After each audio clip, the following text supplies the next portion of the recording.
Amigos y hermanos, un placer saludarles en este día miércoles para compartir con ustedes el mensaje de la palabra del Señor en este estudio que estamos haciendo en el libro de Ezequiel, este profeta que tiene estas visiones de Dios y que son lo que Dios espera y quiere de su pueblo, que su pueblo se arrepienta, que su pueblo recapacite, que su pueblo pueda darse cuenta que está equivocado, que está yendo por el camino que no corresponde y que por lo tanto tiene que dejar lo que está haciendo para volver atrás. Simplemente volver a vivir la vida que Dios quiere que ellos puedan vivir.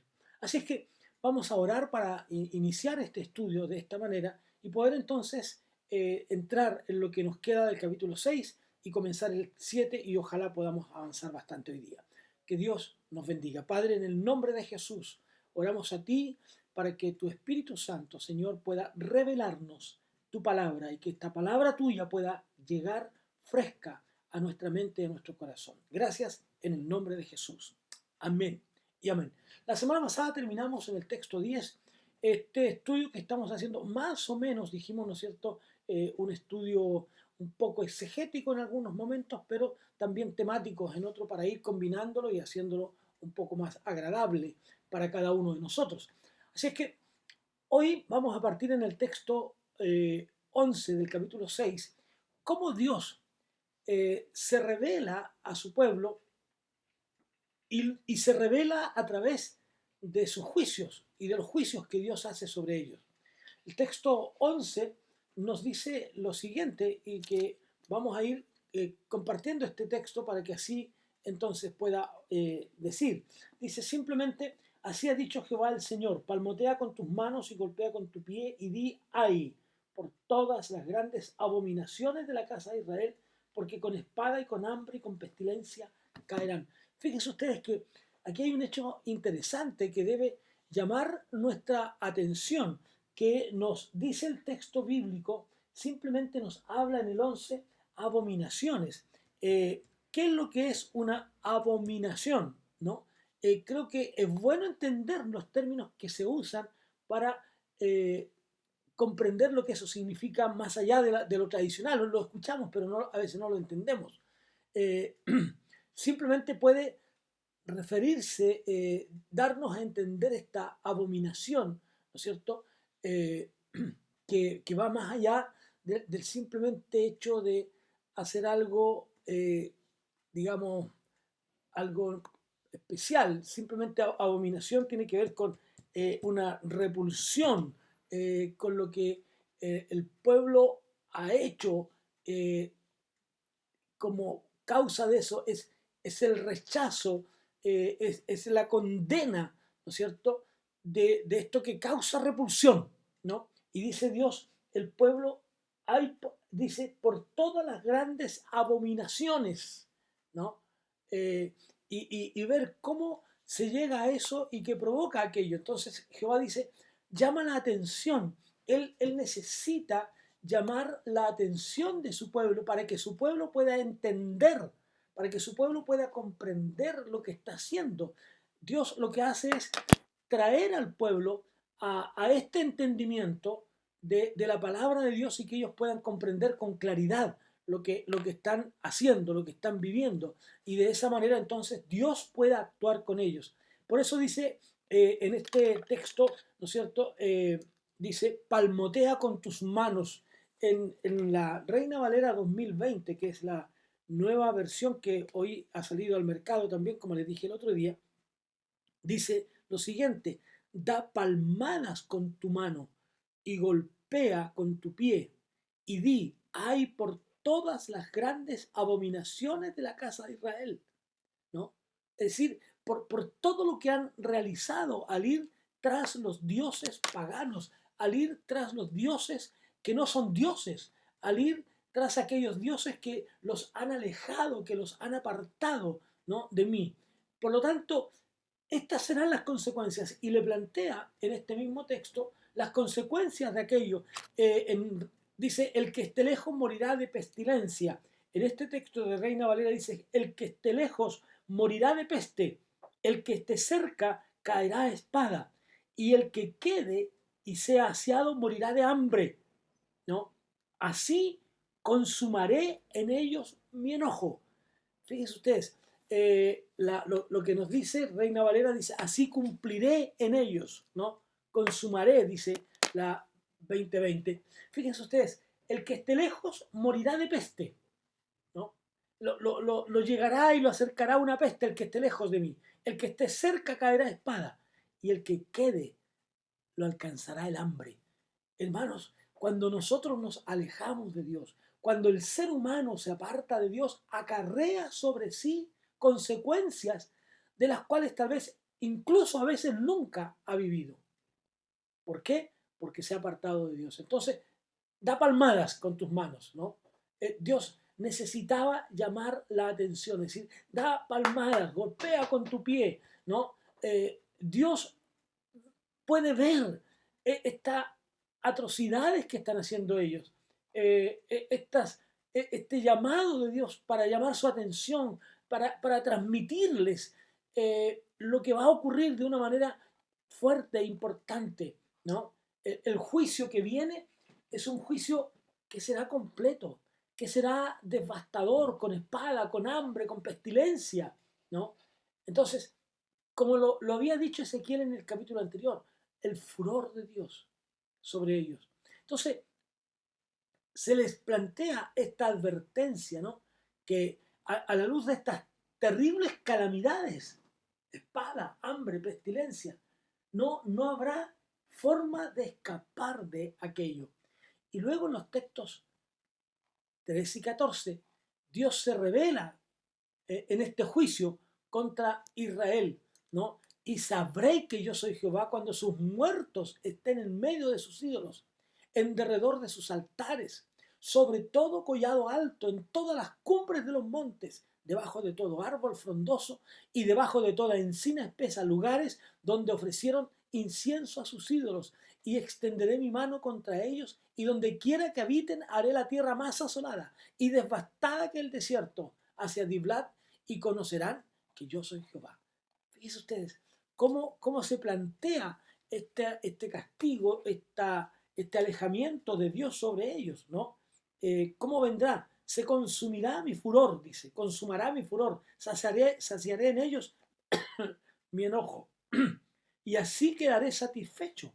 Entonces sabrán que yo, el Señor, he hablado. Es decir, reconozcan, arrepiéntanse, ¿no? Ustedes sabrán, se percatarán de que yo soy Dios, se darán cuenta, ¿no? Este cumplimiento de esas profecías demostrarían que Dios es certero y es el Dios de Israel, ¿no? Entonces, extenderé mi mano, extenderé mi mano. Eh, Dios, su mano todopoderosa, se extiende, dice, más asolada y devastada que el desierto. Quedarán más asolada y devastada que el desierto. Tal vez usted nunca ha estado en el desierto, pero quiero decirles que por lo menos en Chile, nuestro desierto es el más árido del mundo, ¿no? El más árido, donde encontrar un alma, un ser viviente, encontrar un animal, encontrar un ave, es prácticamente, en la inmensidad del desierto, es prácticamente imposible, salvo en los valles. Entonces dice, yo voy a extender mi mano, ¿no? Y voy a golpear con fuerza, ¿no? Y quedará la ciudad más devastada que el desierto hacia Diblat. Hay algunos textos, estudios antiguos, que en lugar de hablar de Diblat, hablan de Ribla. A veces podría confundirse con un error, pero otros hablan de que este sería un lugar cercano a Siria, aunque en realidad se desconoce el lugar exacto de esta mirada de Dios del desierto de Iblat. En el texto 14, en el hebreo, no habla de Riblá, sino de Diblá. Podría deberse a una confusión de las letras, ¿no es cierto? D y R, algo que puede ocurrir en cualquier momento. Pero eh, algunos hablan de Ribla como el lugar donde Nabucodonosor sellaría su propia ruina de Jerusalén y Judá después del año 587, 86, ¿no? Pero en fin, luego dice, y conoceréis que yo soy Jehová.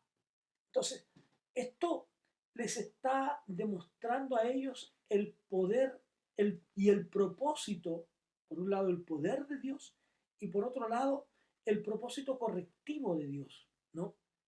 Y que ese propósito correctivo tiene un juicio para ellos, un juicio no sencillo, difícil, complejo. Eh, y esto, a pesar de ser un juicio complejo y difícil y terrible tal vez para Israel, le va a mostrar incluso en medio de eso, le va a mostrar a su pueblo que estaba bien, que era necesario que esto pasara. ¿Para qué? Para que se dieran cuenta, para que les hiciera clic y pudieran reconocer que estaban confundidos, que estaban en el camino equivocado, ¿no? Por eso después dice, y conocerán que yo soy Jehová, ¿no? Este es el propósito que uno encuentra en todo el libro de Ezequiel, que Jehová, que Dios, que el Señor sea reconocido por todos los hombres. No importa si son israelitas o no, ¿no? Pero lo conozcan por lo que Él es. Y esto es súper importante, reconocer a Dios por lo que Él es. Él es el único Dios verdadero. Él es el Dios del mundo. Él es el Dios de la historia, el Dios que habla y que no habla en vano. Y que no sea reconocido por las cosas que nos hace. A veces la gente eh, agradece a Dios por lo que Dios ha hecho para ellos. Porque sanó a alguien, porque dio trabajo, porque Señor, gracias por esto. Pero en estos momentos, en estas terribles consecuencias de espada, hambre, pestilencia, el pueblo debía reconocer que el Señor era el Señor, que Dios era Dios, que el Todopoderoso era el Todopoderoso. Y por lo tanto, ellos debían reconocer esto en Jehová, el Dios de Israel. Así es que se cumple lo que dice el apóstol Pablo después, tantos siglos después, allá, ¿no es cierto?, en Romanos, cuando él dice que a los que aman a Dios, todas las cosas les ayudan a bien. Esto complejo, esto terrible, esto devastador para Israel, traería bendición y sabrían que es el Dios de la historia que habla, pero que no habla en vano, sino que sus palabras tienen un cumplimiento y eso se lleva a cabo todo el tiempo. Finaliza entonces de esa manera el capítulo 6 de nuestro texto. Extenderé mi mano contra ellos y donde quiera que habiten haré la tierra más asolada y devastada que el desierto hacia Diblat y conocerán que yo soy Jehová. Ahora bien, cuando entramos en el capítulo 7, nos damos cuenta de que otra vez el propósito de Dios es cómo se revela Dios a su pueblo, ¿no? Cómo se revela Dios a este pueblo a través de estas visiones. Eso es lo que está ocurriendo aquí. Son las visiones que Dios está mostrando a Ezequiel para demostrarle a Israel cómo ocurrirían las cosas y que lamentablemente ellos, a pesar de verlas, no volverían atrás. Entonces, nos dice el texto, capítulo 7, entramos ahora, el texto 1, dice lo siguiente: vino a mí palabra del Señor. Y dice, tú, hijo de hombre, anuncia que así ha dicho el Señor a la tierra de Israel. Anuncia, ¿no? Diles, así ha dicho el Señor, así ha dicho Dios, así ha dicho Jehová, ¿no? Tú hijo de hombre, tú lleva el mensaje, tú eres mi voz. Nosotros hoy día, en este tiempo, nos constituimos también en la voz de Dios. nos constituimos en el mensaje de Dios. Nos constituimos en la voz de Dios hacia la humanidad. Por lo tanto, nuestra tarea, nuestra responsabilidad es muy grande, porque es una responsabilidad que está enraizada en la palabra de Dios, que está enraizada en el mensaje de Dios, y un mensaje que sin duda llegará al pueblo y que debe llegar.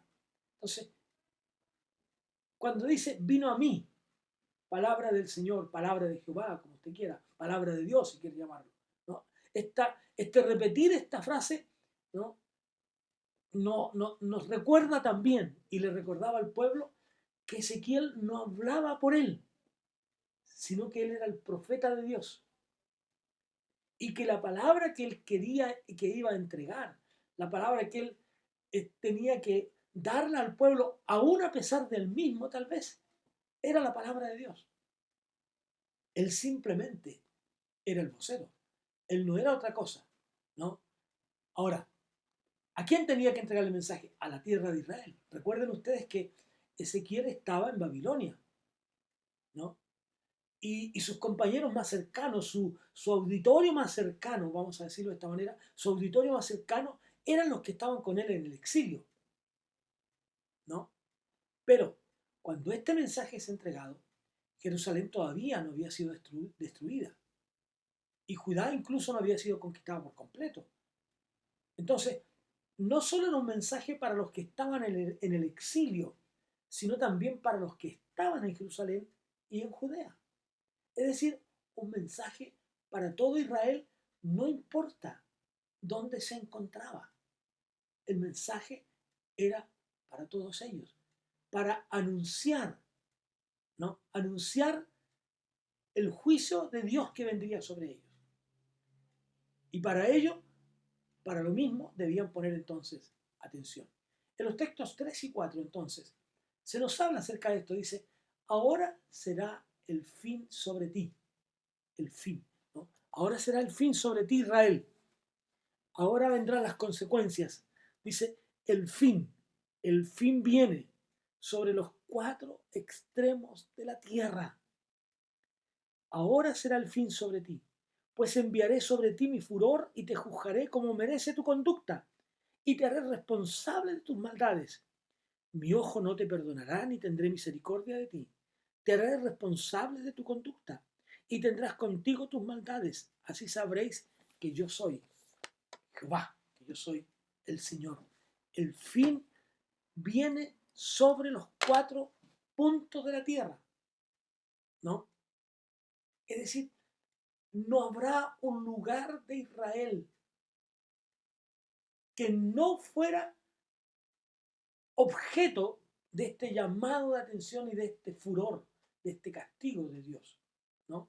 No habría, no quedaría ningún lugar donde las tribus estuvieran, aunque estuvieran dispersos, no importa dónde estuvieran, el castigo, el juicio de Dios vendría sobre ellos. Es decir, pongan atención, ¿no? Su deleite idolátrico, ¿no? Su deleite lejano de Dios, su deleite de disfrutar en bacanales, en banales, ¿no? En banales situaciones, se acaba. Ahora el fin está sobre ellos. Ahora, cuando habla de el fin, está hablando de, son palabras que exclaman, ¿no? El fin.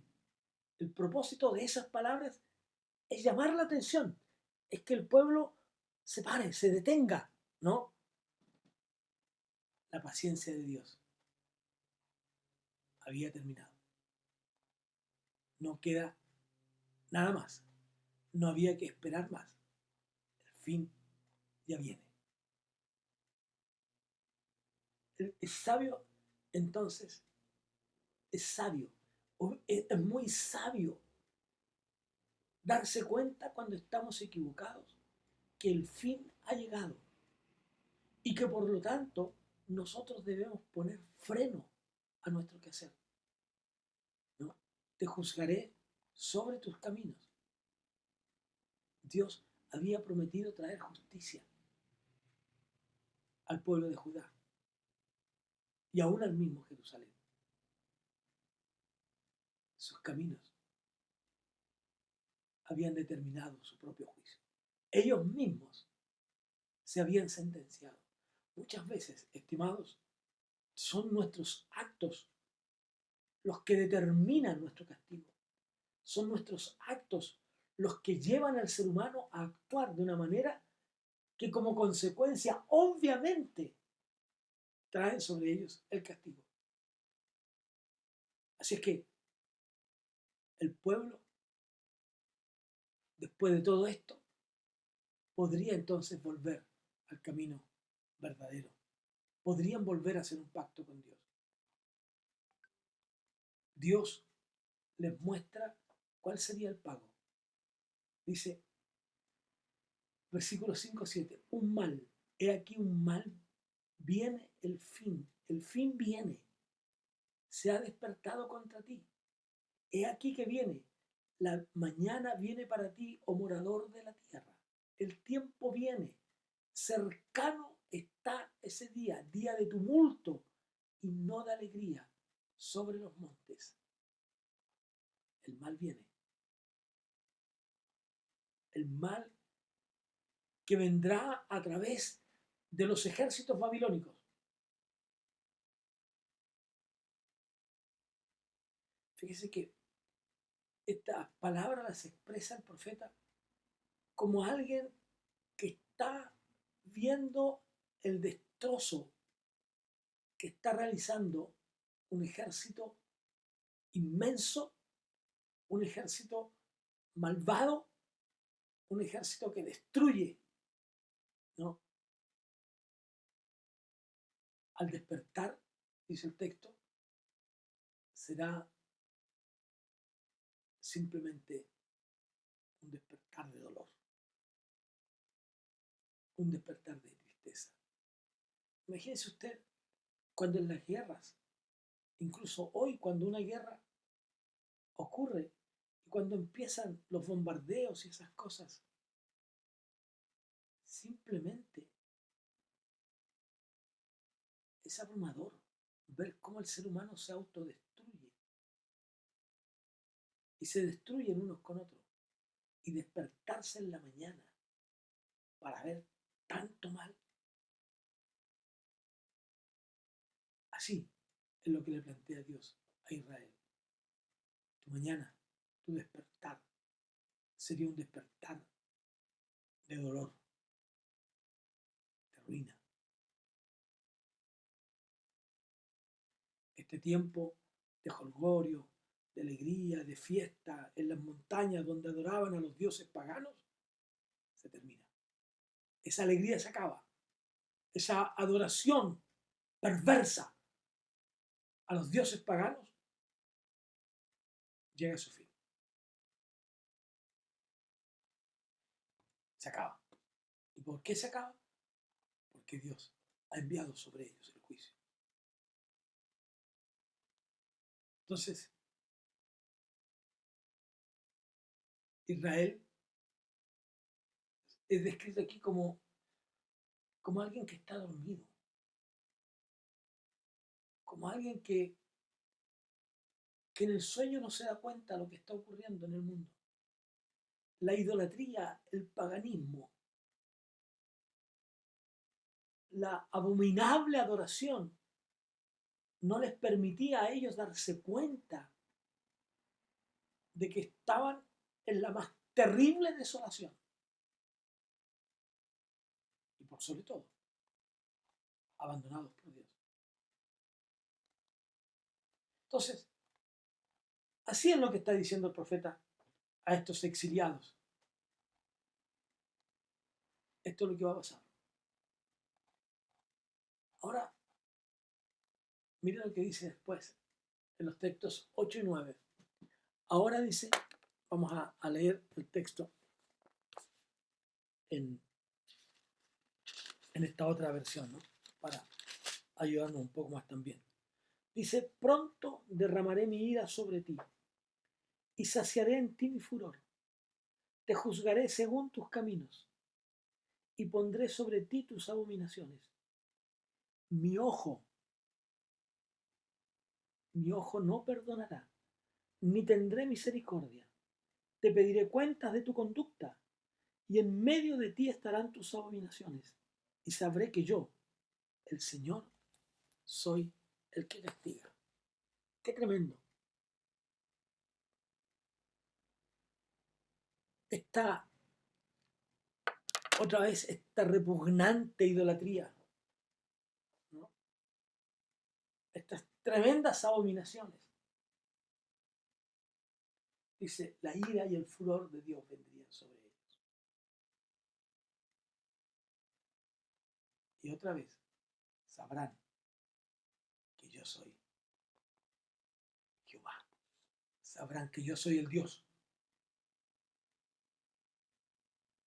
Sabrán que yo soy el Dios que juzga, el Dios que da el golpe, el Dios que, en definitiva, acaba con todo esto. Ese día de juicio vendrá sobre todos ustedes. He aquí, dice, he aquí que viene. Ha salido la mañana, ha florecido la vara, ha reverdecido la soberbia. La violencia se ha levantado en vara de maldad. Ninguno quedará de ellos, ni de su multitud, ni de los suyos, ni habrá entre ellos quien se lamente. El tiempo ha venido, se acercó el día. El que compra no se alegre, y el que vende no llore, porque la ira está sobre la multitud. Porque el que vende no volverá a lo vendido, aunque queden vivos, porque la visión sobre toda la humanidad, la multitud, no se revocará, y a causa de su iniquidad ninguno podrá parar su vida. Es decir, el tiempo ha llegado, el tiempo viene, ¿no? Como en nuestro tiempo, como en nuestro tiempo,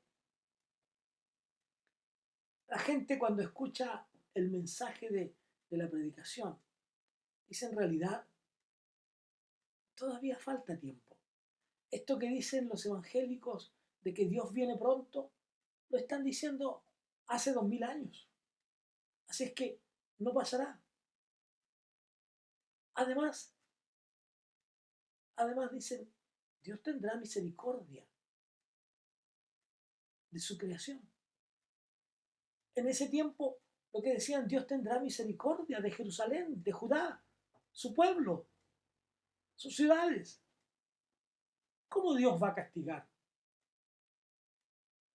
a su nación? Pero el castigo realmente llegaría.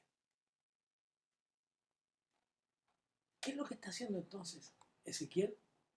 Diríamos, Ezequiel los está preparando para el gran día del juicio de Dios.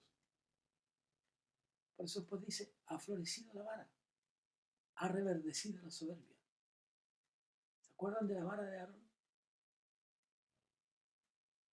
Cuando florece la vara, ese florecimiento milagroso fue una demostración sobrenatural sobre la aprobación de Moisés y de Aarón. Por tanto, el juicio que venía era también un juicio sobrenatural. Pero ese juicio sobrenatural que viene sobre Jerusalén y sobre Judá demostraría la ira de Dios, pero también la soberbia de su pueblo, de un pueblo desobediente. Qué tremendo, qué tremendo. Ni uno de ellos,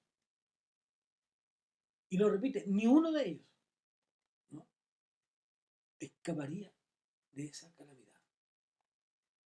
Tanto el que compra como el que vende. El punto, por supuesto, es que frente a este desastre total, el hecho que comprar y vender ya no tiene sentido, porque el castigo viene sobre ellos.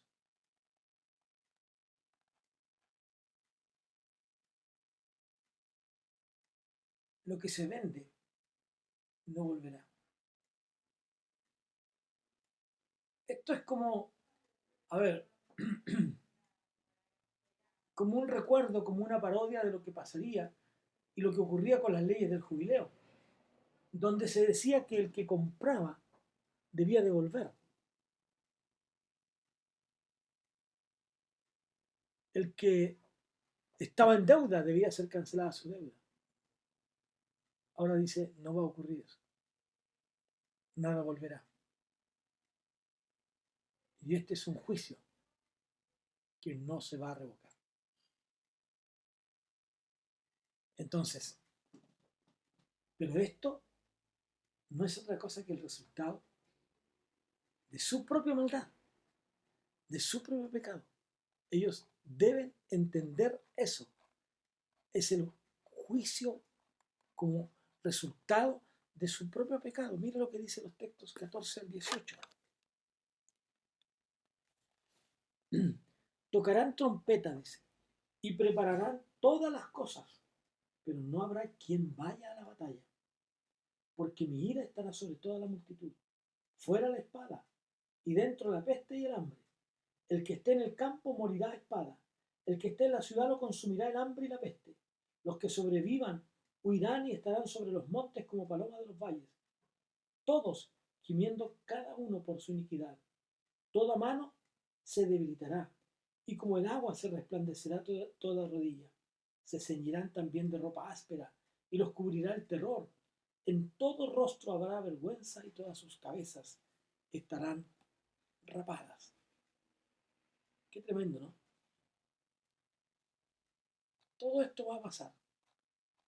Y luego dice simplemente, mire, arrojarán su plata a las calles, y su oro será desechado.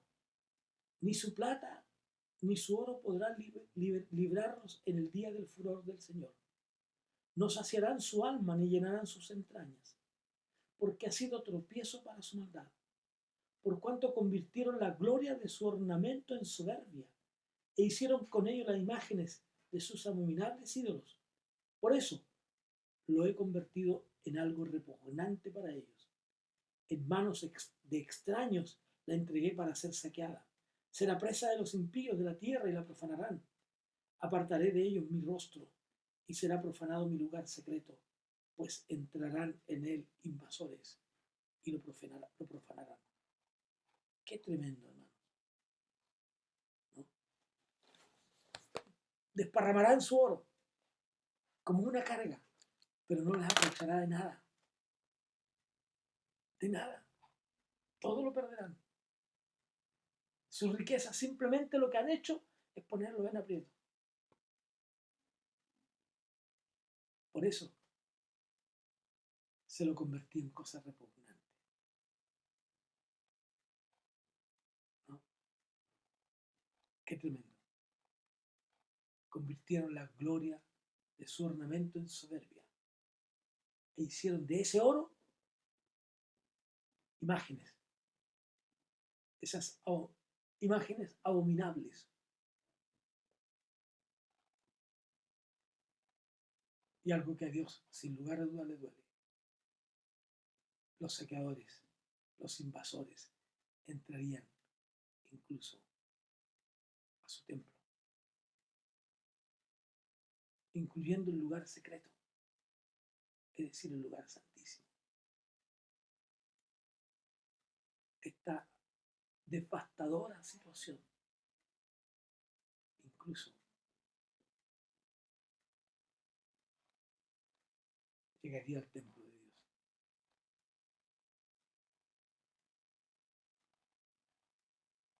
Y todo esto alcanzará a todos. Nada estará libre de aquello. Traeré, dice, por tanto, los más perversos de las naciones. Lo peor. Y alcanzarán a mi pueblo. buscarán paz y no la van a hallar. Buscarán respuestas del mismo profeta, pero la ley se alejará de ellos. No habrá consejo. Los ancianos ya no podrán aconsejarle.